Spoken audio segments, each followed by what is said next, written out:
Whenever God first appeared to Abraham, he didn't just have in mind to make a covenant with one man, and then that's the end of all his interaction with mankind.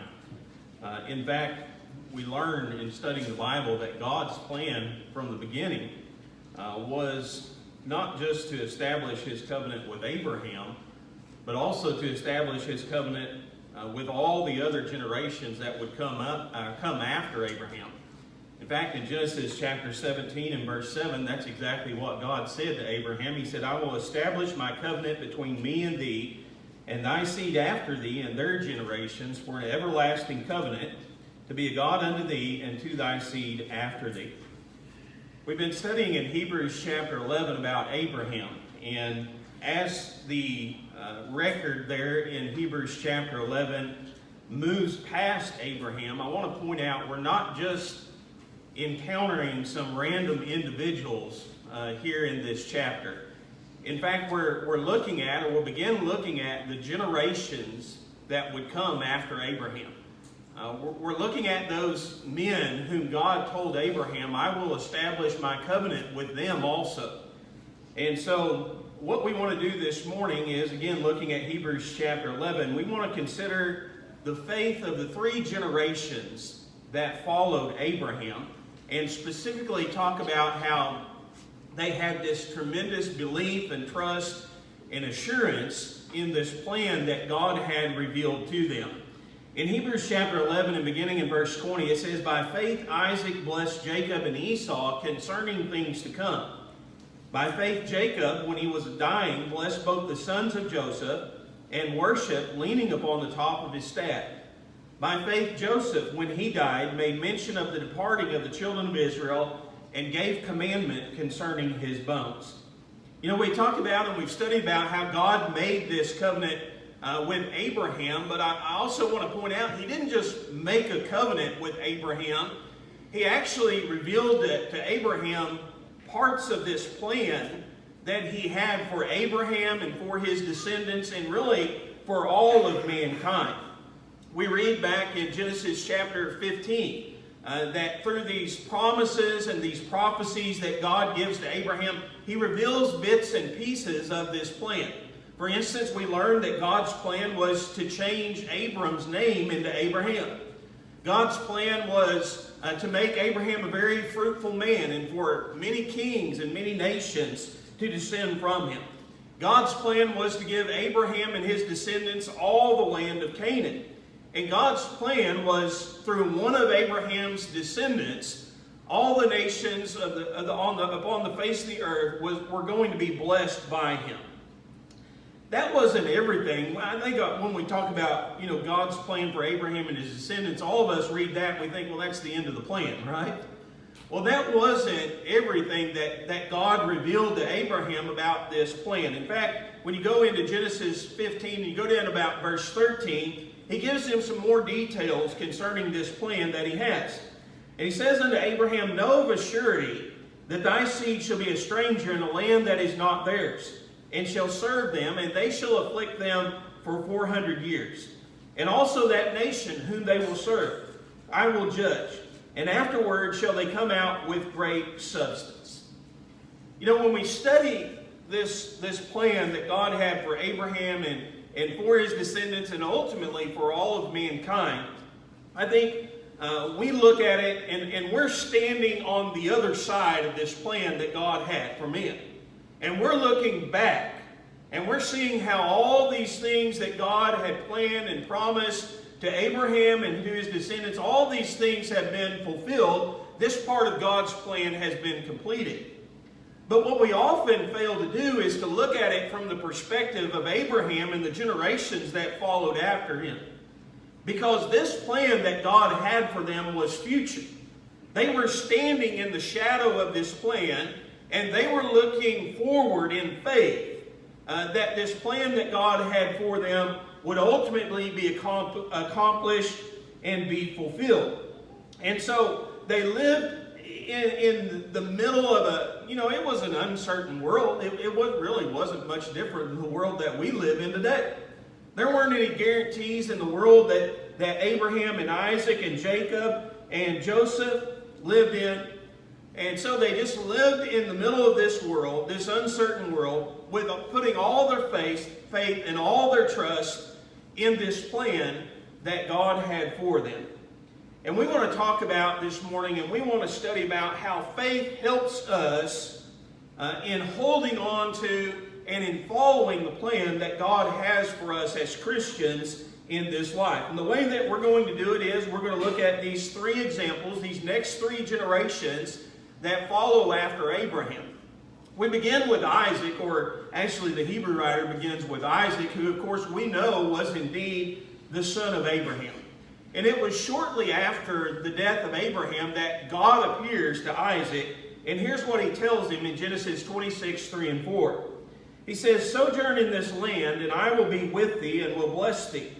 For unto thee and unto thy seed I will give all these countries, and I will perform the oath which I swear unto Abraham thy father.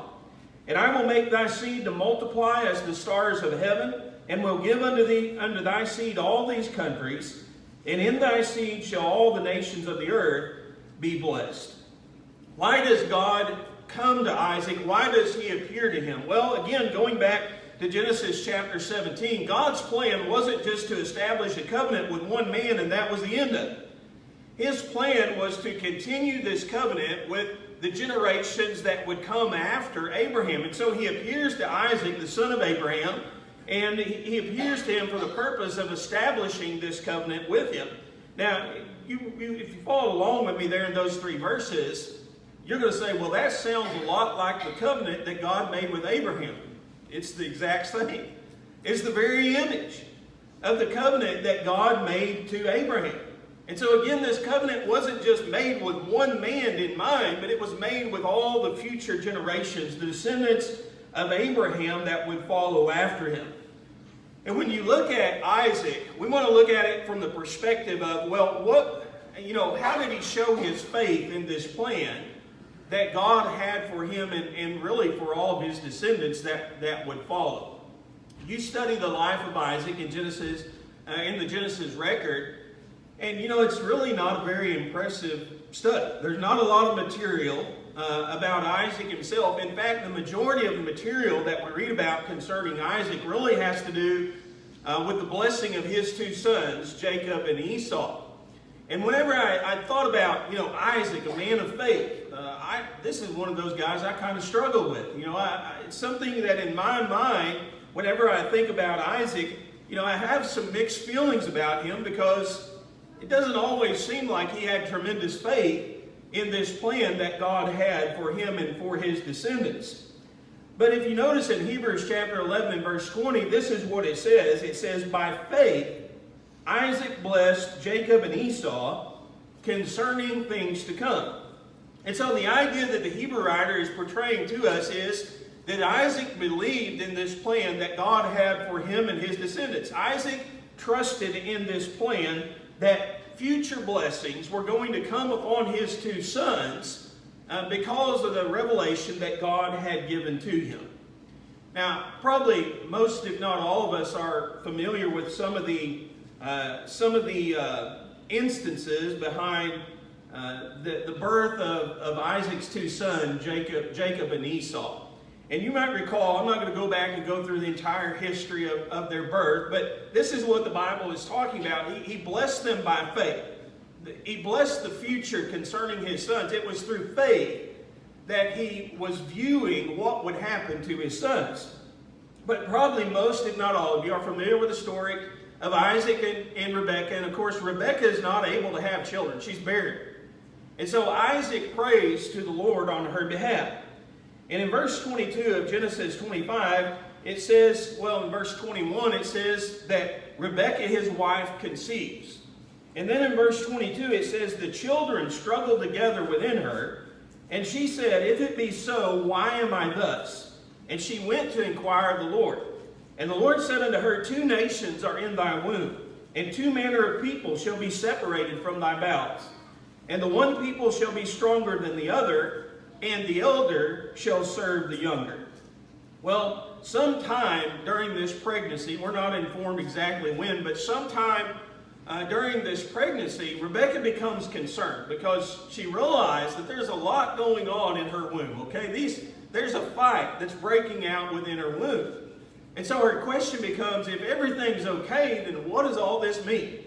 You know, why are these things going on between these two children that are in my womb? Well, God reveals unto her this plan that he has. And he tells her, well, there's two nations that are present within your womb. And there's two manner of people, two different kinds of people that are living within your womb. And so there's a struggle that's taking place between these two people. Now, eventually, one of them is going to be stronger than the other. One of them is going to be victorious. And so what they learn in this conversation with God, and obviously somebody might say, well, it's only Rebekah that learns this, but she told her husband. She would have had to told everybody about it. But what they learn in this is God informs them about this plan that he has, that the younger son is going to be over the older son. The elder is going to serve the younger. And so you have this revelation, you have this glimpse, again, into this major plan that God has for Abraham and for his descendants and for all of mankind. And this plan involves Esau serving under Jacob. Now, if you know the story of Isaac, you know that was a problem, right? Because Isaac's love and Isaac's preference was not for Jacob, but it was for his older son, Esau. In fact, we read in Genesis 25 and in verses 27 and 28, that the boys grew, and Esau was a cunning hunter, a man of the field, and Jacob was a plain man dwelling in tents. And Isaac loved Esau because he did eat of his venison, but Rebekah loved Jacob. You know, we think about this story, and you know, Esau, the Bible kind of portrays to us, Esau's kind of this outdoorsman, you know, this adventurous type person. And Jacob's just a guy who likes to stay around the house. You know, he doesn't like to venture out. He doesn't like to go on long journeys or do new or exciting things. And so Isaac becomes very attached, obviously because he can probably relate to him, but he becomes very attached to Esau, his son. And so Isaac's full intention, again, we don't have time to read all the details, but his full intention is to give the blessing to Esau. That's his plan. Now, what you have to understand is this is completely opposite to what God said was going to happen. This is diametrically opposed to what God said. He said the older one is going to serve the younger. And so we probably all know the story about how Jacob, you know, dresses up like Esau. He puts the goat skin on his back of his neck and on his arms. He puts on the clothes of Esau, where he smells like Esau. And he tricks his, we often say, poor old blind father, you know. He tricks his poor old blind father, Isaac, into giving him the blessing. Now, I want to emphasize, again, it's not my intention to commend in any way what Jacob and Rachel did in receiving this blessing. But they knew that God's plan was for Jacob to receive the blessing. They knew that. God had revealed it to them. They knew that Isaac's intention his full intention was to give his son Esau that blessing. And so I imagine in their own minds that they thought, well, if God's prophecy is going to be upheld, if his plan is going to happen like it should, then we've got to intervene. You know, we've got to do something to make sure that this blessing is not given to Esau. And so, not in the most honorable and commendable way, they make sure that God's plan is put into motion as he said would happen. Now, I read those things, and like I said, here's where I have trouble with Isaac, because you look at him and say, how could he be a man who had faith in God's plan? When his whole intentions were to give his oldest son this blessing instead of following this pattern that God had laid out and revealed to them. And as you read further in the story, you read about, of course, how Jacob receives the blessing. Not long after he leaves, Esau enters into the presence of Isaac. And he immediately says, Father, I brought you something to eat. Well, Isaac was distraught. He said, what do you mean you brought me something to eat? I already ate. And I already gave you the blessing. And Esau said, no, that wasn't me. And of course, Isaac says, well, it must have been your brother. Now, I want you to notice Esau's reaction. It's recorded in Genesis 27 and verse 34. It says, and when Esau heard the words of his father, he cried with a great and exceeding bitter cry, and said, Father, bless me, even me also, my father. And Isaac said, thy brother came with subtlety, and hath taken away thy blessing. And he said, hast thou not reserved a blessing for me? And Isaac answered and said unto Esau, behold, I have made him thy lord, and all his brethren have I given to him for servants, and with corn and wine have I sustained him, and what shall I do now unto thee, my son? You know, that's an interesting exchange to me between Isaac and Esau, and I think this is where Hebrews chapter 11 kind of comes into play. I think what Isaac finally realizes is, listen, this is God's plan, and there's nothing I can do to reverse it. Okay, Jacob has received the blessing. There's nothing for you to get, Esau. There's no more. We gave it all to Jacob. Well, Esau said, well, why don't you give me something? Too late. You're going to serve Jacob. This is the way that it's going to be. Now, when we read about this story in the life of Isaac, I've always pictured in my mind, you know, Isaac is old and decrepit. And he says that. He says, you know, I'm going to die sometime. I don't know when. But he's actually only 130 years old. He lives to be 180 years old. And so he actually lives, after he blesses his two sons, there's actually a period of 50 years that he continues his life upon this earth. And I think that's where Hebrews chapter 11 comes into play. I think it's at that point where Isaac realizes this is God's plan, and I've been trying to fight it. You know, I've been thinking this is a better way to do it, and it's not going to work. We just need to trust in God's plan and do what He says, and everything in the end is going to work out all right.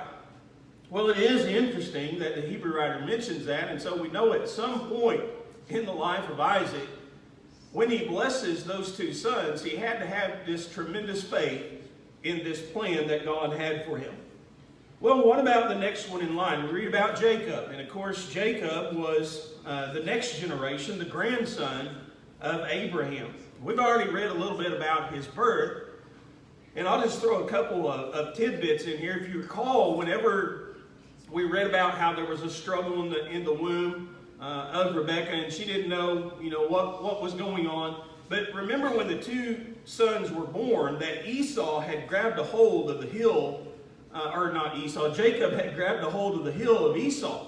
So literally when Esau comes out of the womb, here's Jacob's hand, holding on to the leg or the heel of Esau.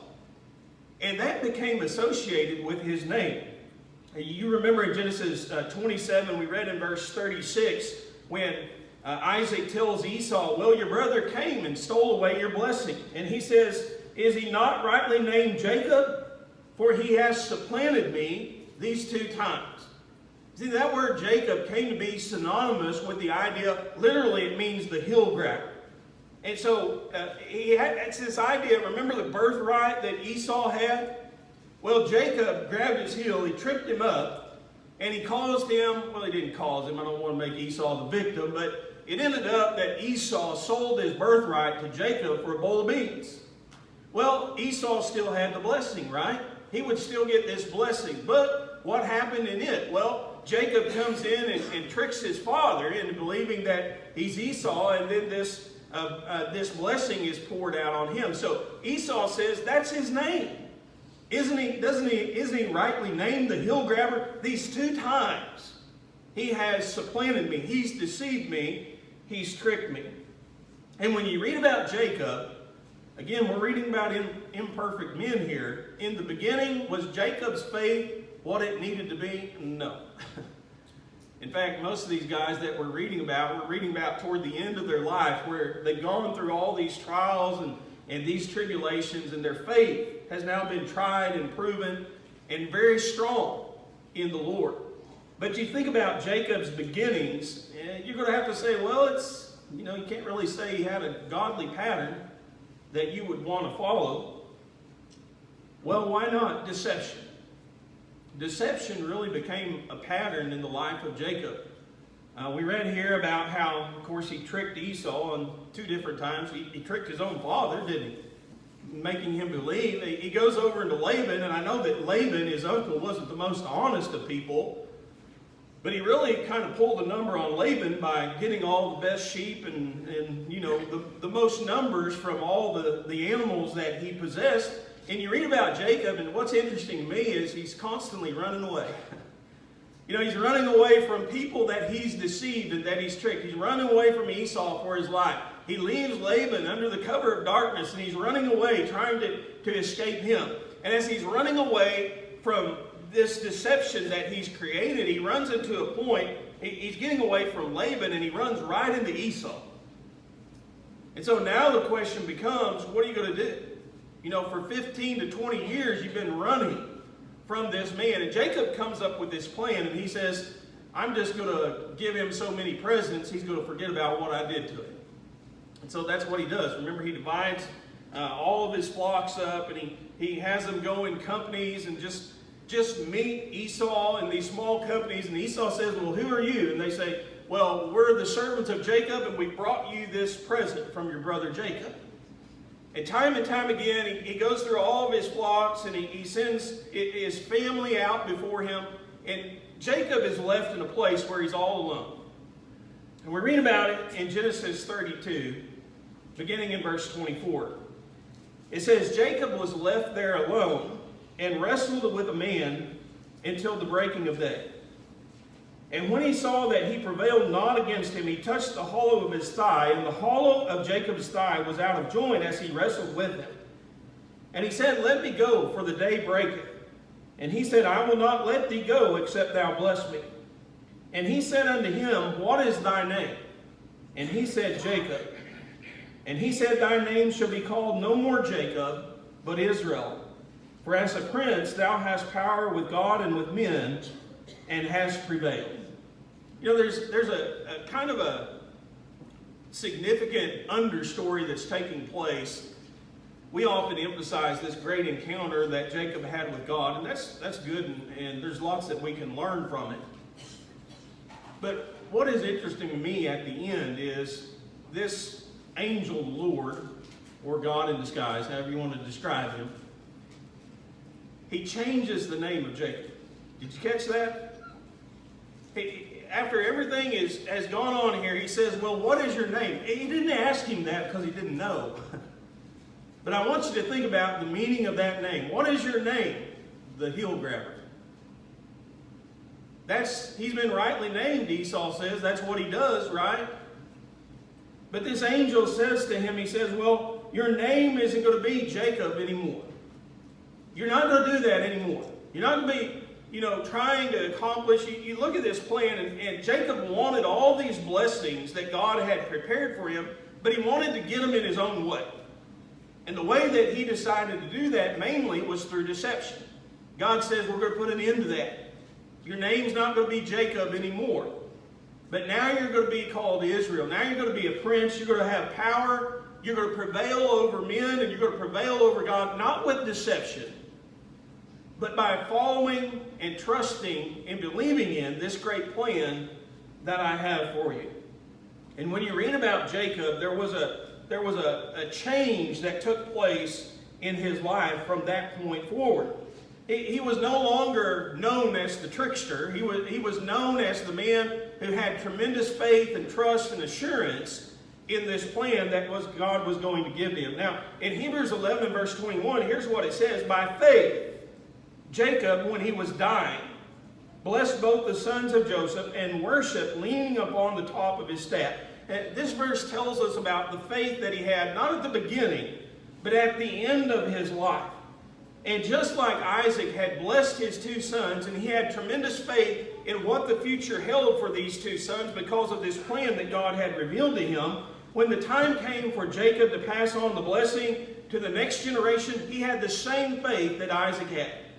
He had the same faith that for what the future held for his two sons based upon this plan that God had revealed to him. And so he blesses the two sons of Joseph. He blesses Manasseh and Ephraim. But it's also talking about two different events here in verse 21. His faith was shown by blessing the two sons of Joseph, but it was also shown when he worshiped, leaning upon the top of his staff. That story is recorded back in Genesis chapter 47. And I don't have time to go back and read all of it, but what you'll find there is Jacob begins talking to his sons about what to do after he dies. And he says, don't bury me. Don't bury my body here in Egypt. Don't leave me here in this land. But he said, when you come back into the promised land, I want you to take my body back to the grave of my fathers. I want you to bury me with my descendants before me, with my father Isaac, and with my grandfather Abraham.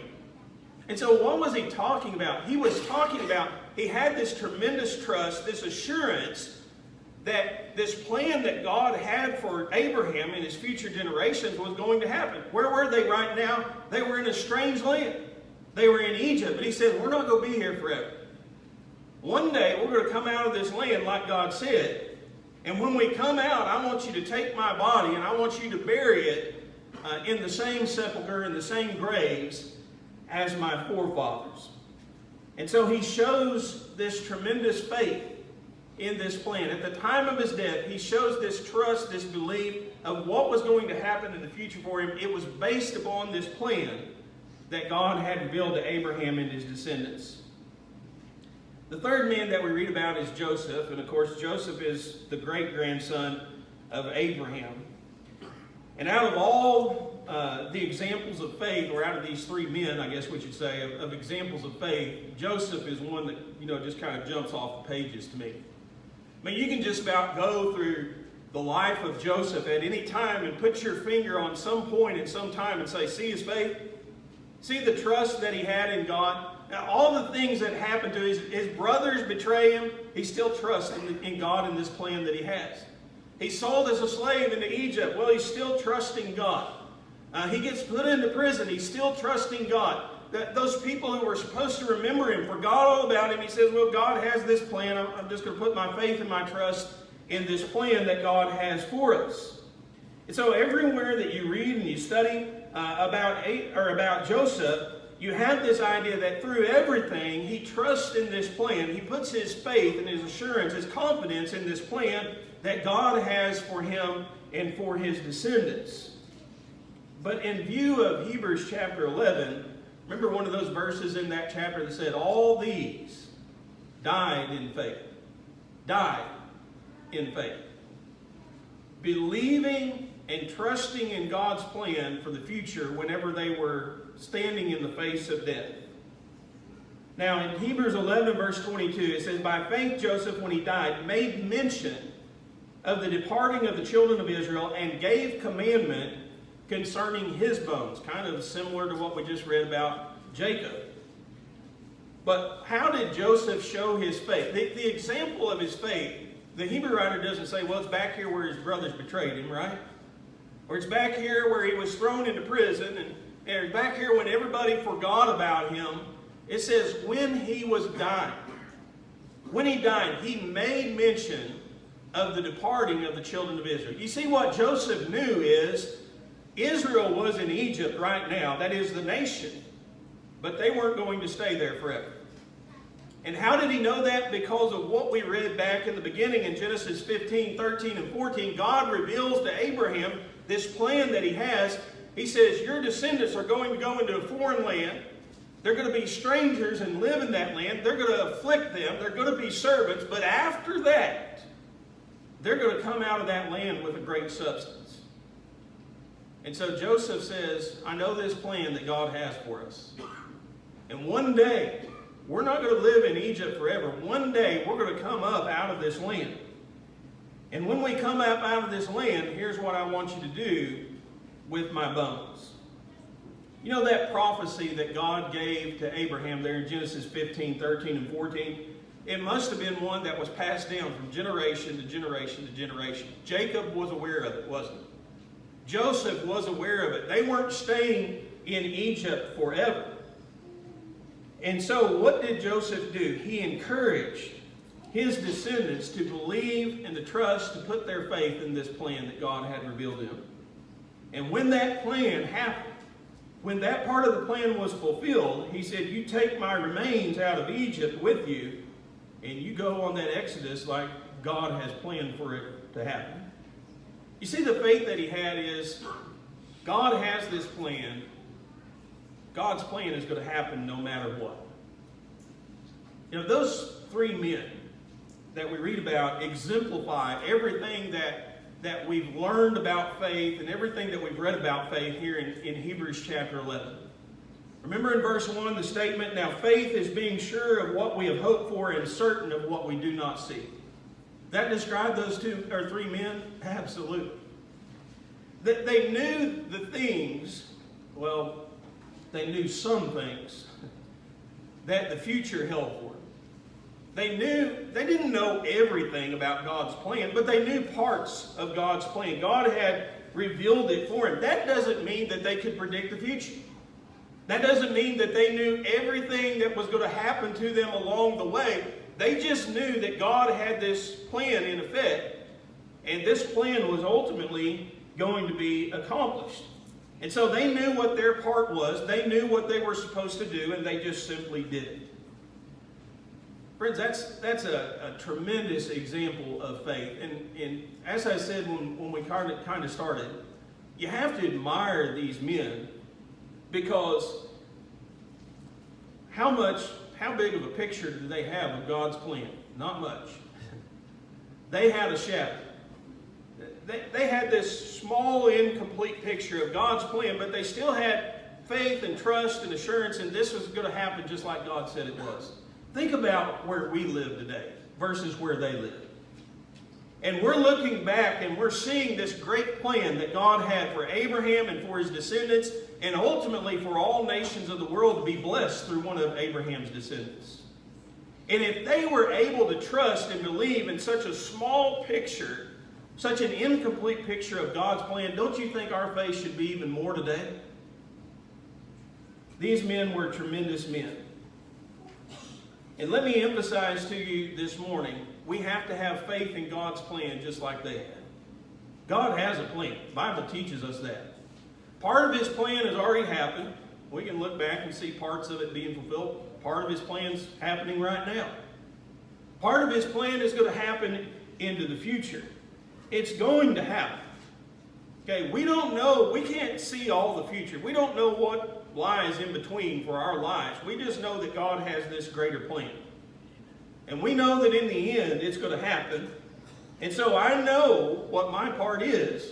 And I've got to be like Isaac, and I've got to be like Jacob and Joseph and Abraham and all the other men and women that we read about. And I've just got to do my part. I've just got to believe and trust in this plan that God has for me and hold to it no matter what. And in the end, if we'll do that, we're going to be blessed just like these people were blessed too. Maybe there's one here this morning who's not yet a child of God. Listen, God has a plan for you to become one. You have to believe in that plan, though. You got to put all your trust and your confidence and your assurance in this plan. You got to know what your part is, and you got to do it. And so you need to obey the gospel of Christ if you want to become part of God's plan to bless every nation here upon this earth through one of Abraham's descendants. Maybe you've already obeyed the gospel. Maybe you haven't been living faithfully. God has a plan for us to follow after we become Christians. We've just got to do our part. We've got to know what our part is, and we've got to do it. And maybe you haven't been doing that. Maybe you need to respond in a public way. If there's any way that we can help you this morning, we'd ask you please come forward while together we